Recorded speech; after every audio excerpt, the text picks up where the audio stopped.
Film ini dimulai dengan polisi yang mencari hutan di prefektur Tochigi, Jepang, mencari sekelompok orang hilang. Mereka menemukan api unggun yang tampaknya telah dinyalakan beberapa hari yang lalu dan sebuah kamera tua di tanah. Seorang petugas wanita melanjutkan pencarian dan tiba di sebuah rumah tua yang menyeramkan. Ia membuka pintu dan menemukan patung-patung kayu di dalamnya. Saat menunduk, ia melihat cairan merah menetes ke sebuah buku berjudul Fable. Ketakutan. Wanita itu menjerit. Profesor Ryo dan seorang penerjemah bernama Kazunori Itoku pergi untuk berbicara dengan seorang pria di kursi roda. Wajahnya dibalut perban dan tubuhnya ditutupi plastik polietilena bening. Mereka mulai dengan menanyakan namanya. Karena tidak ada jawaban, mereka bertanya apakah dia mengerti apa yang mereka katakan. Pria itu menjawab bahwa dia mengerti. Kazunori lalu memberitahu Profesor Ryo bahwa pria itu tampaknya orang Amerika. Pria itu bertanya di mana dia berada, dan mereka mengatakan bahwa dia berada di tempat yang aman, di sebuah fasilitas yang terlihat seperti rumah sakit. Mereka lalu bertanya apakah dia tahu apa yang terjadi padanya, dan dia menjawab bahwa dia tidak tahu. Mereka mengatakan bahwa mereka ada di sana untuk mencari tahu siapa dia. Mereka memutar sebuah rekaman di laptop, dan seorang gadis bernama Kate muncul sedang membuat video dengan kamera. Ia mengatakan bahwa ia baru saja mendapat kamera baru dan siap pergi ke Jepang. Ia melanjutkan, mengatakan bahwa pacarnya akan terbang dari San Francisco dan berharap bisa berada di pesawat yang sama. Tapi itu tidak masalah, karena ia butuh tidur di pesawat. Ia mengungkapkan kekhawatirannya terhadap temannya karena tidak tahu bagaimana reaksinya terhadap perjalanan ini, menyebutkan bahwa mereka sudah berteman sejak TK, dan selain itu dia mengatakan bahwa dia bisa sedikit berbahasa Jepang. Kate menambahkan bahwa temannya butuh perjalanan ini sebagai pertanda baik karena dia mengalami gangguan tahun ini setelah kakaknya meninggal dalam kecelakaan mengerikan. Kate menjelaskan alasan dia pergi ke Jepang, yaitu untuk mengerjakan tesis tentang studi agama, khususnya bagaimana agama mengubah mitos dan sebaliknya, sekaligus ingin memotret kuil-kuil Shinto dan Buddha yang tersembunyi di pedesaan Jepang. Video dijeda dan sang profesor bertanya kepada pria itu apakah dia mengenalnya. Pria itu balik bertanya dari mana mereka mendapatkan video tersebut, tapi sang profesor kembali bersikeras ingin tahu siapa namanya. Kilas balik dimulai, membawa kita 5 hari sebelumnya di Tokyo, di mana Kate sedang berada di taksi bersama Chris. Ia berbicara dengan pacarnya James lewat telepon, mengatakan bahwa mereka akan tiba dalam 10 menit. Ia mengakhiri panggilan dengan "Aku cinta kamu" dan mulai berbincang dengan Chris, mengingat bahwa mereka sudah lama tidak bertemu dan senang bisa melihatnya. Chris membalas bahwa dia juga senang.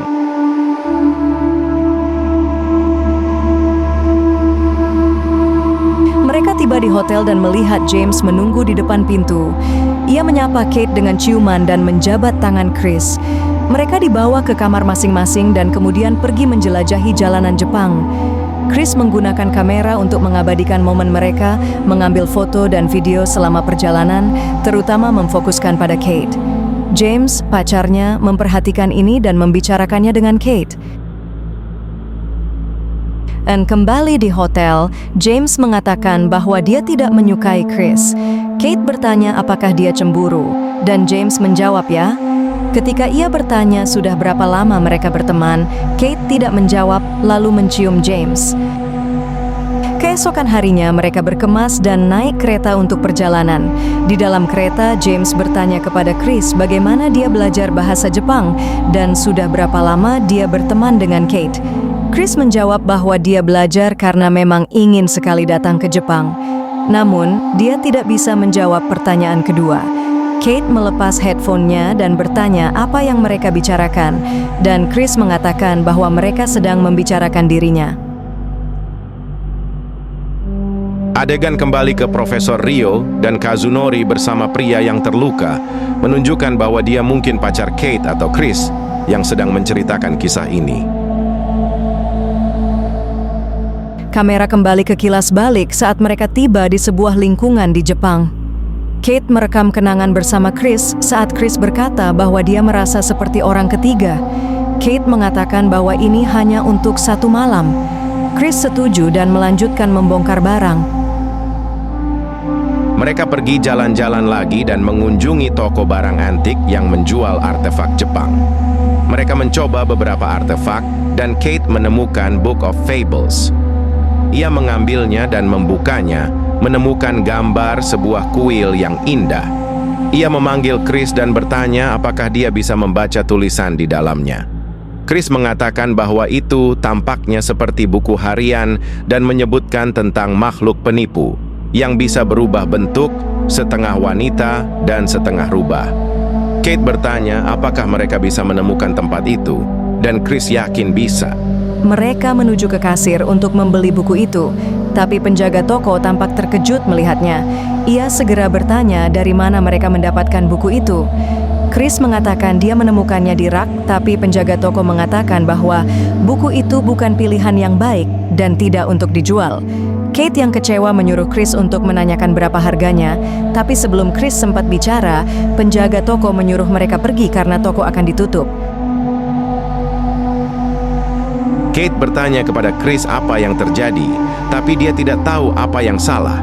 James, pacarnya, membujuk mereka untuk pergi dan mereka pun pergi. Malam itu, James menyarankan pergi ke klub, tapi Kate menolak dengan alasan jet lag. James akhirnya pergi bersama Chris dan di klub dia menari dan mencium wanita asing. Chris melihatnya dan merekamnya.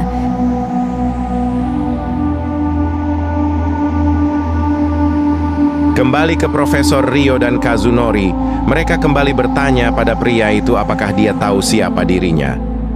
Menyatakan bahwa itu adalah pertanyaan yang bagus. Perhatian lalu beralih ke Chris, yang kini berada di luar klub.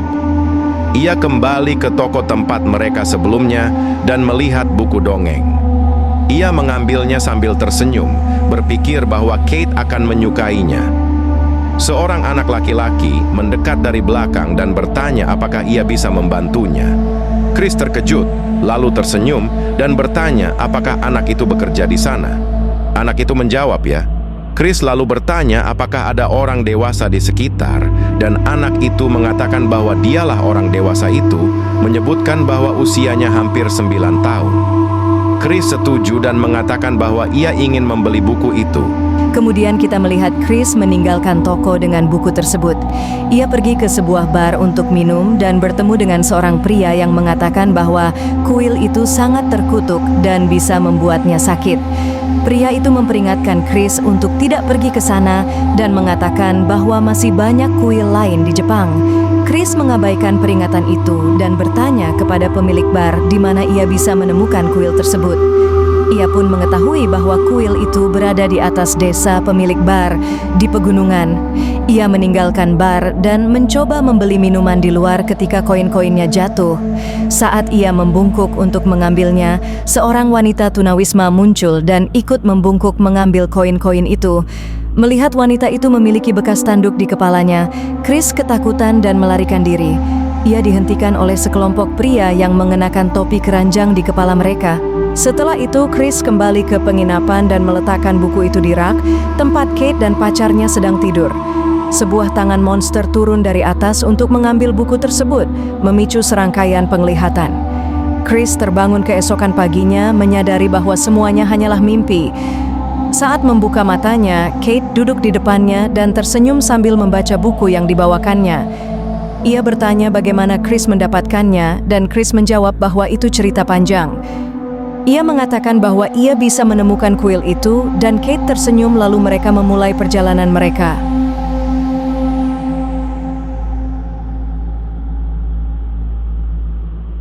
Mereka tiba di sebuah desa dan mencoba berbicara dengan seorang pria, tetapi pria itu mengabaikan mereka dan lari.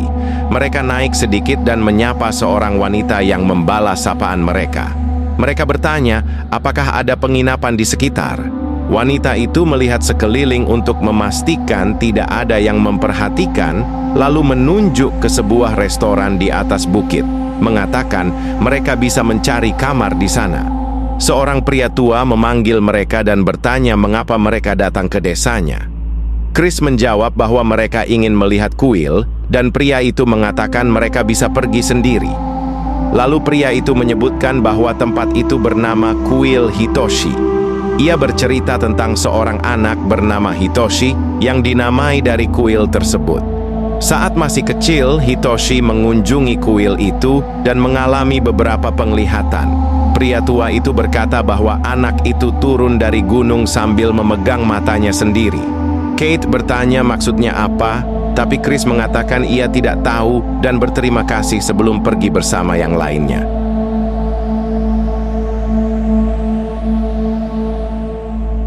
Mereka tiba di restoran dan James mengetuk pintu. Seorang wanita tua keluar dan mereka bertanya apakah ada kamar kosong. Ia menjawab ya dan mempersilakan mereka masuk. Chris kemudian melihat sebuah pintu terbuka dan melihat seorang pria buta, benar-benar tanpa mata.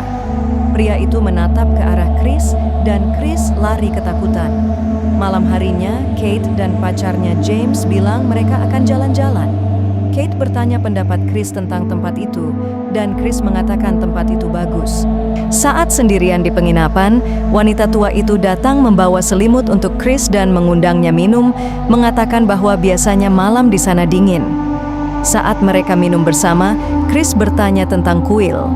Wanita itu menjawab tidak ada yang bisa diceritakan, kecuali bahwa setelah tambang ditutup, tidak ada lagi yang mengunjungi kuil.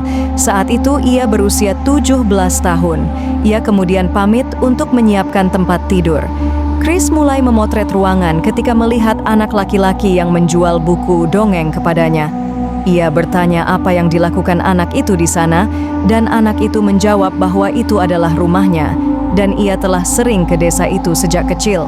Ia lalu menawarkan diri untuk membawa Chris ke kuil, dan Chris setuju. Neneknya kemudian menyela dan berkata sudah waktunya tidur. Dalam perjalanan ke tempat tidur, Chris bertemu Hitoshi di luar dan mendekatinya untuk bertanya apa yang terjadi dengan matanya, serta tentang cerita kuil. Hitoshi memulai dengan mengatakan bahwa bertahun-tahun lalu, anak-anak menghilang dari daerah itu dan polisi menelusurinya hingga ke kuil. Di sana mereka menemukan seorang biksu pengembara. Mereka menanyainya tentang anak-anak yang hilang, tetapi tidak mempercayai jawabannya dan membunuhnya. Anak-anak itu tidak pernah ditemukan. Hitoshi mengatakan bahwa setiap tahun mereka menyalakan lilin dan berdoa agar anak-anak itu kembali. Malam harinya, Kate dan James kembali dan sedang bermesraan. Chris mulai merekam dari kamarnya ketika ia melihat seorang pria berada di tengah ruangan dan mencoba menariknya ke tempat tidur. Pria itu mendekat dan sedikit membuka pintu kamar Chris untuk mengintip. Ketika menyadari Chris tidak tidur, pria itu kabur. Chris bangkit untuk melihat siapa itu, tetapi malah mengganggu pasangan tersebut. James, kesal, bertanya apakah Chris menikmati pertunjukan karena ia ternyata tidak tidur. Chris minta maaf dan mereka semua kembali tidur. Keesokan paginya, anak laki-laki itu membawa mereka menuju kuil. Mereka masuk ke hutan untuk mencoba menemukan kuil. Kemudian Profesor Rio bertanya siapa yang membantunya menemukan tempat itu, dan pria itu menjawab bahwa anak itu adalah Sata. Mereka akhirnya tiba di suatu tempat dan Sata bersembunyi di balik pohon. Kate hendak mengambil gambar dan Chris melihat patung di depan sebuah kabin kecil. Sata meminta mereka berdoa dan menundukkan kepala ke arah patung. Mereka mengikutinya. Setelah beberapa saat, James masuk ke dalam gua untuk buang air kecil. Yang lain menyadari ia hilang dan mencarinya. Mereka menemukannya dan James meminta mereka ikut karena ingin menunjukkan sesuatu. Mereka masuk ke dalam gua dan James mengatakan bahwa itu adalah tambang tua yang ia yakini sangat luas. Ia bertanya siapa yang mau ikut. Kate menolak, mengatakan ia ingin menemukan kuil dulu. James tidak setuju dan mencoba meyakinkan Kate bahwa mereka mungkin tidak bisa menemukannya kalau pergi ke kuil lebih dulu. Kate menyarankan untuk meninggalkan tanda agar bisa kembali. Mereka meninggalkan sapu tangan Kate sebagai penanda. Setelah berjalan cukup jauh, mereka menemukan patung dari buku dongeng dan mendekatinya dengan gembira, mengatakan bahwa mereka pasti sudah dekat dengan kuil. Kate melihat patung itu dan bertanya pada Chris, apa itu? Chris menjawab bahwa itu adalah penipu, makhluk pengubah wujud yang melindungi kuil. Mereka terus berjalan, tapi Sata tinggal sebentar untuk memandangi patung itu sebelum mengikuti mereka. Mereka sampai di kuil, dan James serta Kate masuk ke dalam. Tetapi Chris tetap di belakang karena melihat Sata berdiri di balik pohon, tampaknya menemukan sesuatu. Chris mendekatinya dan bertanya apa yang ditemukannya. Sata mengambil sebuah lonceng kecil dari tanah dan membunyikannya 2 kali. Sata berkata bahwa hari sudah mulai malam dan ibunya akan mulai khawatir. Chris bertanya apakah dia tahu jalan pulang, dan Sata mengangguk, lalu mengingatkan Chris untuk kembali sebelum gelap. Chris setuju dan masuk ke kuil setelah melihat Sata pergi. Kate mengambil foto makam batu di luar kuil sementara Chris merekam patung-patung di dalam. James mengeluh bahwa hari sudah mulai gelap dan dia tidak ingin turun gunung dalam kegelapan. Jadi mereka harus segera pergi. Kate menjawab bahwa mereka punya senter untuk menerangi jalan dan menyuruh James santai sambil mengucapkan, "Aku cinta kamu." Kate kemudian mendengar suara dari semak-semak di depannya, menoleh ke belakang, mengira itu James, dan memanggil namanya, tapi tidak melihat siapapun. Chris juga mendengar suara yang sama saat merekam di dalam kuil dan melihat keluar. James muncul kembali dan Kate bilang dia merasa melihat sesuatu, tapi meyakinkannya untuk tidak khawatir karena sudah gelap dan mereka harus pergi. James hendak mengatakan sesuatu, tetapi Kate bersikeras mereka harus menemukan Chris dan segera pergi. Tak lama kemudian, dia berjalan menuju kuil dan memanggil Chris, yang membalas. Tiba-tiba, sebuah tangan muncul dari bawah tanah dan menyeret Chris ke sebuah terowongan bawah tanah. Kate dan James mendengar itu dan berlari ke kuil. Sesampainya di sana, mereka melihat lubang dan James melompat untuk membangunkan Chris, yang tampaknya pingsan. Saat dia sadar, Kate mencoba menenangkannya dan bertanya apa yang terjadi. Chris langsung berkata seseorang menariknya dari lantai. James menenangkannya, berkata semuanya akan baik-baik saja. Dia menyarankan mereka istirahat dan turun gunung keesokan paginya untuk mencari bantuan. Kate tidak setuju dan mengatakan dia tidak akan tinggal di sana. James menantangnya untuk mengusulkan ide yang lebih baik, tetapi dia tidak bisa memikirkan apapun. Larut malam, setelah menarik Chris keluar, mereka berkumpul dan pergi ke kuil. James bertanya pada Kate apakah dia akan tetap di sana, dan Kate menjawab tidak. Mereka berkumpul di luar kuil dan menyalakan api unggun. James mengusulkan untuk jalan-jalan, tetapi yang lain menolak dan memilih tetap di tempat. Hanya James yang pergi, sementara Kate bertanya pada Chris apakah dia menyukai James. Chris menjawab bahwa James tidak seperti yang dia harapkan dan bertanya bagaimana pendapat orang tua Kate. Kate mengatakan ibunya ragu-ragu dan ayahnya selalu mencoba menjodohkannya dengan Pegolf. Lalu Kate dengan berani mengatakan bahwa dia belum memberitahu James soal kehamilannya dan hanya Chris yang tahu. Dia akan memberitahu James saat mereka turun dari gunung. Mendengar ini, James menyinari Kate dengan senter dan bertanya apa yang ingin dia katakan. Kate menjawab bahwa dia tidak sedang bicara tentangnya, hanya untuk mengusiknya, lalu berjalan masuk ke kuil. Kate mengikutinya dan mereka bertengkar hingga James keluar dengan tasnya karena kesal. Dia memberitahu Chris bahwa ada air dan makanan cukup untuk bertahan sampai pagi, dan dia berencana minta bantuan dari desa lalu pergi. Kate yang kecewa berkata mereka butuh lebih banyak kayu bakar dan pergi mencarinya. Dalam perjalanan kembali, James mengumpat makhluk penjaga kuil. Kate yang berada di hutan mencari kayu, mengalami masalah dengan senter dan mulai menangis sambil mencoba memperbaikinya. Tiba-tiba, 4 sosok muncul di depannya. Sementara itu, James tampak tersesat.